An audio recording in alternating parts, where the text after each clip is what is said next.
ओडिशा के Kalinga institute of industrial technology KIIT में 20 वर्षीय नेपाली छात्रा की मौत ने कूटनीतिक चिंताएं पैदा कर दी हैं। नेपाल ने चेतावनी दी कि यदि मामले को निष्पक्ष और कानूनी तरीके से नहीं निपटाया गया तो वह अपने छात्रों को भारत में शिक्षा प्राप्त करने की अनुमति देने पर पुनर्विचार कर सकता है। बीटेक कंप्यूटर साइंस के तृतीय वर्ष की छात्रा ने उसी संस्थान के 21 वर्षीय मैकेनिकल इंजीनियरिंग के छात्र द्वारा कथित रूप से शारीरिक और मौखिक दुर्व्यवहार के बाद आत्महत्या कर ली। तनाव तब और बढ़ गया जब ऐसी खबरें सामने आई कि विश्वविद्यालय के अधिकारियों ने घटना का विरोध कर रहे नेपाली छात्रों को बिना किसी पूर्व सूचना के परिसर खाली करने के लिए मजबूर किया।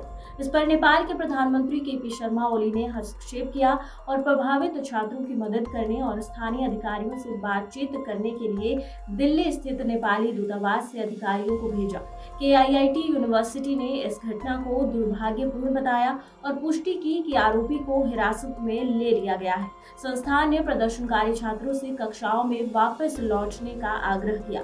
सोशल मीडिया पर एक ऑडियो क्लिप सामने आने के बाद विरोध प्रदर्शन तेज हो गए, जिसमें कथित तौर पर आरोपी पीड़िता और उसकी मां के खिलाफ अपमानजनक भाषा का इस्तेमाल करते हुए नजर आ रहे हैं। हालांकि इस क्लिप की प्रामाणिकता की पुष्टि नहीं हो पाई है। ANI से बात करते हुए पीड़िता के पिता सुनील लामसाल ने दावा किया कि उनकी बेटी को परेशान किया गया और भावनात्मक रूप से ब्लैकमेल भी किया गया।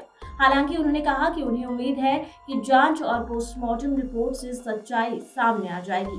नेपाली छात्रों ने विश्वविद्यालय के कर्मचारियों पर उनके साथ दुर्व्यवहार करने का आरोप लगाया। साथ ही सुरक्षा कर्मियों ने प्रदर्शनकारियों के खिलाफ बल का प्रयोग भी किया।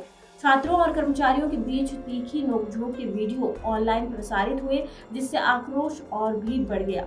विश्वविद्यालय के कर्मचारियों की कुछ टिप्पणियों ने भी विवाद को जन्म दिया। एक सदस्य ने कथित तौर पर KIIT के छात्र कल्याण बजट की तुलना नेपाल के सकल घरेलू उत्पाद से की, जबकि दूसरे ने दावा किया कि संस्थान का खर्च नेपाल के राष्ट्रीय बजट से ज्यादा है। मंगलवार 18 फरवरी को विश्वविद्यालय ने माफी मांगी और अनुशासनात्मक कार्यवाही करते हुए 3 कर्मचारियों को निलंबित कर दिया तथा 2 सुरक्षा कर्मियों को बर्खास्त किया। बता दें, घटना से कुछ सप्ताह पहले मृतक छात्रा की शिकायत को नजरअंदाज करने के आरोप में एक वरिष्ठ अधिकारी को भी निलंबित किया गया। आरोपी, जो कथित तौर पर लखनऊ के एक राजनेता का बेटा है, उसको आत्महत्या करने के उकसाने के लिए आरोप में गिरफ्तार किया गया और 14 दिनों की न्यायिक हिरासत में भेज दिया गया। महानिदेशक शिवानंद मिश्रा, निदेशक प्रशासन प्रताप कुमार चंपती और छात्रावास निदेशक सुधीर कुमार रथ सहित विश्वविद्यालय के कई अधिकारियों और 2 सुरक्षा कर्मियों को जमानत दे दी गई। इस घटना में 2 अलग-अलग मामले दर्ज किए गए हैं। एक पीड़िता के चचेरे भाई की शिकायत पर और दूसरा पुलिस द्वारा तब शुरू किया गया जब सुरक्षा कर्मियों द्वारा छात्रों पर हमला करने का वीडियो सामने आया। यह मुद्दा नेपाल के संसद तक भी पहुंच गया, जहां शिशिर खनाल, बीना लामा, सीता मिर्जार, शेर बहादुर कुंवर और शांति बीका सहित सांसदों ने अपनी सरकार से गहन जांच के लिए दबाव बनाने और KIIT में नेपाली छात्रों की चिंताओं का समाधान करने का आग्रह किया है। ओडिशा विधानसभा में राजनीतिक तनाव की स्थिति तब पैदा हो गई जब बीजू जनता दल BJD के मुख्य सचेतक प्रताप देव ने कानून व्यवस्था के मुद्दों पर BJD के नेतृत्व वाली राज्य सरकार की आलोचना की है। इस बीच नेपाल में भारतीय दूतावास ने आश्वासन दिया है कि वह इस मामले पर बारीकी में नजर रखेंगे। उन्होंने कहा कि जांच के निष्कर्षों के आधार पर कानूनी और प्रशासनिक उपाय किए जाएंगे और किसी भी गलत काम के लिए जिम्मेदार लोगों को जवाबदेह ठहराया जाएगा।